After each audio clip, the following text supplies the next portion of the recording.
Welcome to రామ్జే web. నేను మీ రామ్మోహన్. ఈ video మీకు నచ్చినట్లయితే లైక్ చేయండి, మరొకరు ఉపయోగపడాలనుకుంటే షేర్ చేయండి. నేను రూపొందించబోయేటటువంటి తదుపరి వీడియోలు మీకు నోటిఫికేషన్ రూపంలో రావాలి అంటే మన ఛానల్ని సబ్స్క్రైబ్ చేసుకొని బెల్ సింబల్ పైన ట్యాప్ చేసి ఆల్ సెలెక్ట్ చేసుకోండి. ఇంకా వివరాల్లోకి వెళ్తే శిక్షా సప్తాహ్ డే 4. సో కల్చరల్ డేగా మనం జరుపుకోబోతున్నాం. సో కల్చరల్ డే గురించి చెప్పుకునే ముందు NEP 2020 నిన్న మనం మాట్లాడుకున్నాం. 21st సెంచరీ స్కిల్స్ గురించి మాట్లాడుకున్నాం. ఇందులో 8 స్కిల్స్ ఉంటాయని. నిన్న మనం స్పోర్ట్స్ ఇంటిగ్రేషన్ గురించి మాట్లాడుకున్నాం. ఈరోజు మనం ఆర్ట్ ఇంటిగ్రేషన్ గురించి మాట్లాడుకుంటాం. An approach to teaching in which students construct and demonstrate understanding through an art form ద్వారా పిల్లలు చాలా చక్కగా అర్థం చేసుకుంటారనేది దీని భావన. సో చూద్దాం. So cultural day in schools. In NEP 2020, Indian arts and culture have been recommended for the development of students, teachers and educators. So పిల్లలు కానీ టీచర్స్ కానీ ఎడ్యుకేటర్స్ కానీ డెవలప్ అవ్వాలంటే ఆర్ట్స్ అండ్ కల్చర్ కూడా ఉపయోగపడుతుందని NEP 2020 మనకి recommend చేసింది. So ఈ 4వ రోజు మనం కల్చర్ డేగా జరుపుకోబోతున్నాం. సో అదేంటో చూద్దాం. కింద ఒక చిన్న కోట్ మీకు అందించాను. అన్ని రూపాలలో వైవిధ్యం గొప్పతనానికి మార్గం. ఒకసారి దీన్ని అర్థం చేసుకోండి. సో ఇప్పుడు అసలు విషయంకి వచ్చేద్దాం. Schools May explore the culture components. ఏమేమి చేసుకోవచ్చు మన పాఠశాలలో, ఎలా సింపుల్గా చేసుకోవచ్చు. అయితే చాలామంది అడుగుతున్నారు, సార్ మీరు చాలా వ్యాస్ట్ ఇన్ఫర్మేషన్ ఇస్తున్నారు కానీ అవన్నీ మనం చేసుకోలేం కదా అంటే, వాటిలో ఉన్నటువంటి ఏవైనా మనం చేసుకోగలిగేవి కొన్ని ఒక 2-3 తీసుకొని మనం చేసుకోవచ్చు. ఇప్పుడు చూద్దాం ఇక్కడ ఏమేమి ఉన్నాయో.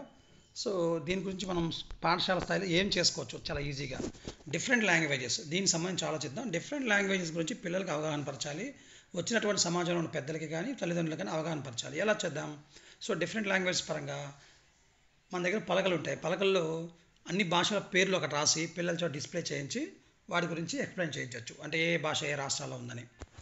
సో పలకల పైన కానీ ఒకళ్ళకి ప్రింట్అవుట్స్ తీసుకొచ్చి ఒక్కొక్క పిల్లలకి ఇచ్చి ఆ భాషను చదివించి ఆ భాషలు మన దేశంలో ఇన్ని భాషలు ఉన్నాయని తెలియజేయించవచ్చు సింపుల్గా. ఇంకా ప్రైమరీ స్కూల్ అయితే పలకల మీద రాయించవచ్చు, చాలా ఈజీ. నెక్స్ట్ కాస్ట్యూమ్స్ గురించి కూడా అలాగే ఫుడ్ ఫెస్టివల్ నిర్వహించుకొని రకరకాల ప్రాంతాల్లో రకరకాల ఫుడ్స్ ఎలా వాళ్ళు అవి తీసుకున్నారో మనం అక్కడ డిస్ప్లే చేయించవచ్చు. లేకపోతే ఇంకా సింపుల్గా చేయాలంటే మనకి స్మార్ట్ టీవీస్ ఉన్నాయి, FP ప్యానెల్స్ ఉన్నాయి. వీటికి సంబంధించిన వీడియోస్ మనం పిల్లలకు చూపించగలిగితే కొంతవరకు మనం వాళ్ళకి అవగాహన పరిచినట్టు అవుతుంది. సో ఆర్ట్ సంబంధించి కూడా ఇందాక మనం మాట్లాడుకున్నాం, ఆర్ట్ ఇంటిగ్రేషన్. సో రకరకాల కళారూపాల గురించి మనం కూడా పిల్లలకు తెలియజేయచ్చు. సో వీటిలో భాగంగా మనవి కళారూపాలు చాలా ఉన్నాయి. బుర్రకథ, హరికథ ఇలాంటివి మనం చూపించవచ్చు. వాటి వేషధారణ చూపించవచ్చు. లేకపోతే టీవీలో కూడా మనం వీడియో రూపంలో చూపించవచ్చు. ఆర్కిటెక్చర్ అంటే మన రాష్ట్రంలో కానీ మన దేశంలో ఉన్నటువంటి వివిధ కట్టడాలు, వాటి యొక్క ఆర్కిటెక్చర్ ఎలా ఉందో, వాటి గొప్పతనం ఏంటో మనం తెలియజేయచ్చు. లోకల్ గేమ్స్, ఆల్రెడీ నేను గేమ్స్ గురించి మాట్లాడుకున్నాను. Painting, dances, songs, next theatre, folk and traditional crafts. ఈ ఫోక్ డ్యాన్సెస్లో కూడా మనకి తెలుగులో కూడా చాలా మంచి ఫోక్ డ్యాన్సెస్ ఉన్నాయి.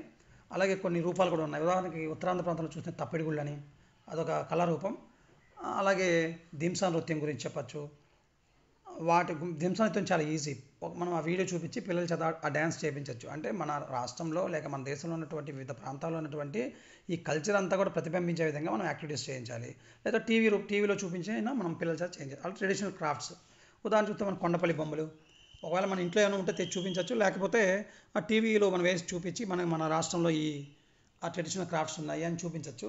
అలాగే స్ట్రీట్ ప్లేస్ ఇందాక చెప్పుకున్నాం కదా, బుర్రకథ, హరికథ, హరిదాసు వేషం వేయించవచ్చు. ఇలా పపెట్ షోస్ అంటే కొన్ని పపెట్స్ తయారు చేసుకొని వాటి ద్వారా కూడా పిల్లలకు మనం బోధించవచ్చు. అది story telling and different folks, ఇవి కూడా మనం మాట్లాడుకున్నాం నిన్న. So regional and contemporary styles అంటే ప్రాంతీయంగా చూసుకోవచ్చు. సమకాలీన అంశాలు అంటే ఇతర రాష్ట్రాల్లో జరిగినటువంటివి, ఇతర దేశాల్లో జరిగినటువంటి కూడా మనం చూపించుకోవచ్చు పిల్లలకు అవగాహన కోసం. అంటే ఈ కల్చర్ అండ్ ఆర్ట్ అనేది మన జీవితం పైన ఎంత ప్రభావం ఉంటుంది, మనం కలిసిమెలిసి జీవించేందుకు ఇది ఎంత ఉపయోగపడుతుందో చూపించడం మెయిన్ ఉద్దేశం. సో ఇది వాళ్ళ యొక్క అభ్యసనానికి కూడా బాగా ఉపయోగపడుతుంది. అలాగే డ్రామా ఫామ్స్ ఇందాక మాట్లాడుకున్నాం మనం. రకరకాల డ్రామా ఫామ్స్ ఉన్నాయి. సత్య హరిశ్చంద్ర నాటకం కానీ, చింతామణి నాటకం కానీ. అలాగే ఉత్తరాంధ్ర ప్రాంతంలో చూసుకున్నట్లయితే ఈ బుర్రకథలు చాలా బాగా అక్కడ ఉంటాయి ఫేమస్గా, అవి కూడా చూపించవచ్చు మనం. అలా నెక్స్ట్ చాలా జోవియల్గా, చాలా జోక్గా ఉంటాయి అక్కడ. దంపుడు లక్ష్మి బుర్రకథలు కూడా చాలా మనం చూస్తాం అక్కడ. అలాగే అయితే పిల్లల చేత ఏం చేయించవచ్చు, కొన్ని ఫోక్ డ్యాన్సెస్ చేయించవచ్చు. ఉదాహరణకి మేము ఇంతమంది పాఠశాలలో గల్లు గల్ అనే పాట బాగా పిల్లలకు బాగా ఫెమిలియర్, ఆ పాట డ్యాన్స్ చేస్తారు. అలాగే నెమలి బల, ఇలా కొన్ని ఫోక్ పాటలు, జానపద పాటలు ఉంటాయి, అవి మనం పిల్లల చేత పెర్ఫామ్ చేయించవచ్చు. కాబట్టి ఇవన్నీ కూడా మనం వీటిలో ఏవైనా 2-3 ఐటమ్స్ మనం ఎంచుకొని వాటి ద్వారా మనం పిల్లలకి కొంత విషయాన్ని చేరవేసే ప్రయత్నం చేయాలి. ఇక్కడ మహాత్మా గాంధీ గారు ఒక మంచి కోట్ చెప్పారు చూడండి. A nation culture resides in the hearts and in the soul of its people. ఎంత బాగుందో కదా. ఓకే, అలా అయితే ఇంకా ఏం చేయించవచ్చు, ఇంకా అంటే లోకల్లో ఉన్నటువంటి ట్రెడిషనల్ ఆర్టిస్టులను కానీ, లేకపోతే కళారూపాలు ప్రదర్శించేటటువంటి కళాకారులు కానీ, జానపద నృత్యకారులు కానీ, ప్రజానాట్య మండలి వాళ్ళు ఉంటారు కొంతమంది, వాళ్ళని కానీ, సో ఎవరైతే ఈ కళారూపాలు ప్రదర్శిస్తారో వాళ్ళందరినీ పిలిపించి పిల్లలతో కాస్త మాట్లాడించి వాళ్ళ రూపాలను ప్రదర్శింపజేసేటట్టు మనం ప్లాన్ చేసుకోవచ్చు. ఇంకా ఇక్కడ ఇంకొక పాయింట్ కూడా ఇచ్చారు వాళ్ళు, హోల్ స్కూల్ పెయింటింగ్ డే. అది కూడా మనం ఆ థీమ్ బేస్డ్గా మనం మన పాఠశాలలో బ్యూటిఫికేషన్ అంటే చాలా చక్కగా ఉండేటట్టు ఒక పెయింటింగ్స్ మనం వేసి ఎగ్జిబిట్ చేసుకోవచ్చు. సో స్టాఫ్ అందరికి కూడా చాలా బాగుంటుంది. అదే schools can also invite the immediate community to participate in the event. So వాళ్ళందరూ మనం ఇన్వైట్ చేయడం, వాళ్ళు మొత్తం చేసుకోవచ్చు. ఇంతకుముందు ప్రతి అంశంలో కూడా మనం కమ్యూనిటీ పార్టిసిపేషన్ అవసరం. అలాగే లోకల్లో ఈ కల్చరల్ ఇన్స్టిట్యూషన్స్ కొన్ని ఉంటాయి. నెల్లూరులో అయితే బాల్ భవన్ అని ఒకటి ఉంది, అలాగే బాల్ కేంద్ర, ఆర్కియలాజికల్ సైట్స్, వీళ్ళని మనం పిలిపించి వాళ్ళ చేత కొంచెం చెప్పించవచ్చు, లేదా మనం విజిట్ చేయించవచ్చు పిల్లల చేత. సో ఇవన్నీ మనం వీటిలో ఏవైనా కొన్ని మాత్రం మనం చేయించవచ్చు. చేయించండి, వీలైన చేయించండి. ఇక్కడ చూడండి, స్టీఫెన్ కోవే ఒక మంచి కొటేషన్ ఇచ్చాడు. Strength lies in the differences, not in similarities. So మంచి కోట్, చూడండి ఒకసారి. అయితే ఇంకా చాలా చేంజ్ చేయొచ్చు. మన ట్రెడిషన్ తగ్గట్టుగా నన్నయ్య, తిక్కన్న, ఎర్రప్రగడ గురించి మన వేషాలు వేయించవచ్చు. అలాగే మన కల్చర్ని ప్రతిబింబించే విధంగా ఇట్లా కొన్ని వేషాలు వేయించవచ్చు. అంటే మనం ఏదైతే ఈ కల్చర్ని ప్రతిబింబించే విధంగా మన ఆంధ్రప్రదేశ్ కల్చర్ కానీ, లేకపోతే మన స్టేట్లో ఉన్నటువంటి వివిధ ప్రాంతాల కల్చర్ని ప్రతిబింబించే విధంగా మనం తీసుకురావచ్చు. లేకపోతే ఒక ప్రింట్ ఫామ్స్ తీసుకెళ్ళి పిల్లల చేత మనం డిస్ప్లే చేయించవచ్చు, ఒక ఆర్ట్ ఎగ్జిబిషన్ పెట్టించవచ్చు. ఇలా రకరకాలుగా సింపుల్గా ఎలా చేసుకోవచ్చు మనం ప్రాక్టీస్ చేసుకోవాలి. సో ఇది మీకు ఉపయోగపడుతుందని నేను ఆశిస్తున్నాను. Thank you for watching. All the best.